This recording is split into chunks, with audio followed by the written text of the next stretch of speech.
What's good, everybody? Welcome to the Pull Up and Chat. My name is BJ Mathews, aka B Jizzle. Before we get started, follow us on the YouTube page, the Pull Up Basketball Podcast, as well as Spotify and Iheartradio, the Pull Up Basketball Podcast. Every Sunday, we have our full live shows from 9 to 9:30 a.m. Pacific Standard Time, 12 to 12:30 p.m. Eastern Standard Time, 11 to 11:30 a.m. Central Standard Time. You can see all our full episodes. Do not want to miss anything. Hit our like, share, subscribe button on our YouTube page. But let's get it popping. So yesterday, or I should say last night, the LA Clippers prevailed by beating the LA Lakers in the first meeting of the 2021-2022 season, 119 to 115. You know what I'm saying? They won battle one, in the Battle of LA. You know what I'm saying? But I want to kind of go through a number of things because what happened last night wasn't really much of a surprise to me, and I'm gonna tell you guys why, later on in the video. But why the Clippers beat the Lakers.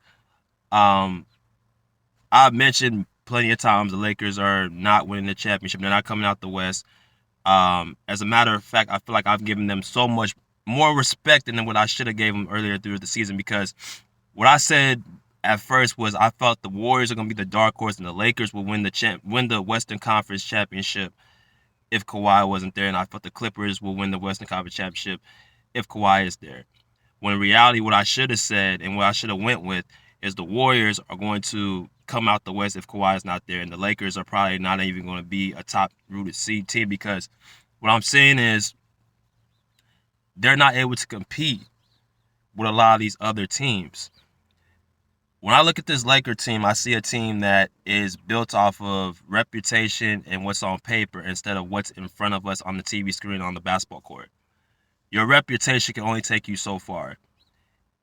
In any type of combative field or anything, a type of competition, you have to still show what your value is on the court at that moment in time. You have to continuously update your resume, and nobody cares about what you did 5 years ago, 8 years ago, 10 years ago when it comes to right now.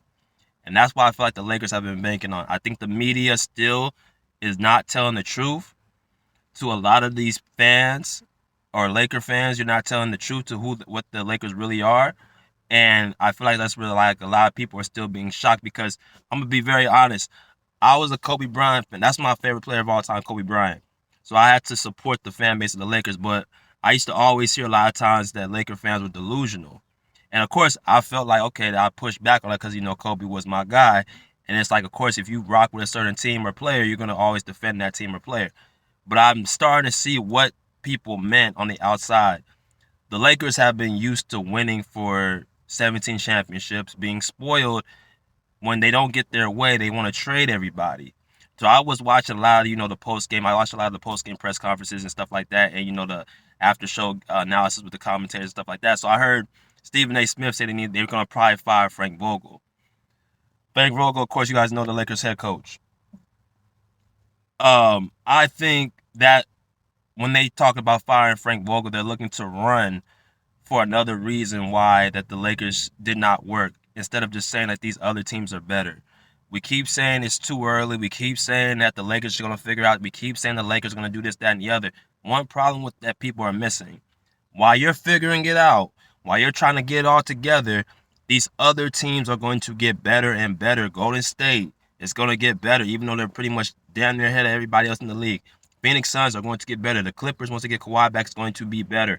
The Denver Nuggets will be better once they get Jamal Murray back. They got all these upcoming teams, the Dallas Mavericks, the Utah Jazz, the Portland Trailblazers. All these other teams are going to still, be in the mix as well. So the Lakers, no matter how much you think they're going to get better, which they have, Westbrook gotten better with his, turnovers being lessened.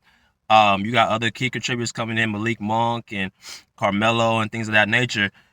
There's only a certain ceiling that they're going to be able to hit. And I'm saying this because I'm annoyed by hearing so many people still thinking that the Lakers are just going to turn it around and LeBron still can carry this team. I think if you wait on LeBron James, a 36, 37-year-old aging superstar, to carry you, you're in a recipe for disaster, because that should not be that man's job to turn this team around. That should be Anthony Davis's job. But we keep giving him a pass. And when we start holding him accountable and saying, look, this is on AD. He came here. He got the big max contract. He wants to be the man. He needs to turn this team around, not LeBron. And I'm watching LeBron play. I can see it. He's enforcing like, AD, take over. We want you to take over. Please take over. Because I can guarantee you right now, After these games, LeBron's going straight to that ice bath. He's going straight to that hydro chamber. He's going straight to all his therapy because it's like this dude cannot do it anymore. It's physically impossible to do what he's going to do for 19 straight years, and then you ask him to do it again against this competition. But that's all I want to say about that. But as far as the Clippers and the Lakers, what I want to say is this: the Clippers have been owning the Lakers for the last decade. For the last 10 years, the LA Clippers have been better than the LA Lakers. They have a 29-7 head-to-head matchup record against this team. So I wasn't surprised again what happened last night. They've been better than the Lakers, but you won't hear about it because the media doesn't want to tell the truth. They don't want to say that the Clippers are head and shoulders better than the Lakers. They want to say the Lakers are going to figure it out. LeBron James is still top 5. Anthony Davis is this. They got Russell Westbrook, blah, blah, blah, blah. They had all three of their superstars last night and got beat by a team without their best player, and they had a guy who the media calls Pandemic P, which, of course, is a whole nother issue.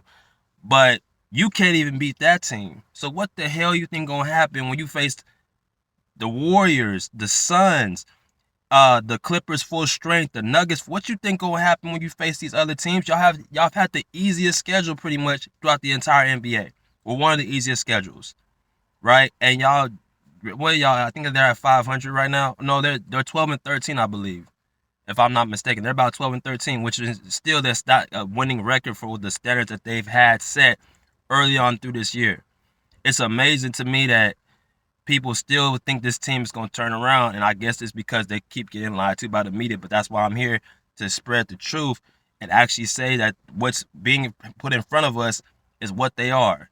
We're a quarter in the season away, and you talking about it's still too early. At this point, if you ain't made no moves or made no trades, then this is kind of what you're going to be. Now I hear people say, okay, well, we're going to make some trades, we're going to make some moves. Y'all have made 7, 8 moves in the offseason. What else could y'all move around? Possibly. You know what I mean? To turn this around. Like, and even if y'all make any trades, they gotta still get acclimated into the system from All-Star break to the end of the season. So it's not an easy thing just to move players in, put players out. Like you have to. The Lakers are not. What they're doing. They're not establishing a system. They're just trying to put all these guys together, all these guys with names together, and try to roll off of that. While these other teams are actually building systems, right? So, like I said, the Clippers, they've been better than the Lakers for the last 10 years. And, you got some Laker fans talking about, oh, you guys are, happy over one win, or it's a season game, or, 17 championships, 17 banners. Like, all that does not matter when we talk about this particular subject, which is the Clippers. Every time they play the Lakers, they pretty much more times than not waxes them. And they did it not even full strength, bro. Like, there's a deeper issue going on with the Lakers, more than just, LeBron not being there, or Westbrook turning the ball over, which he hasn't been really turning the ball over, or, the coach. It's always got to be a scapegoat, right? So, like I said, that's basically, what I have to say about that. But my whole thing is, I think, media needs to start telling the truth about this team. They have a lot of holes.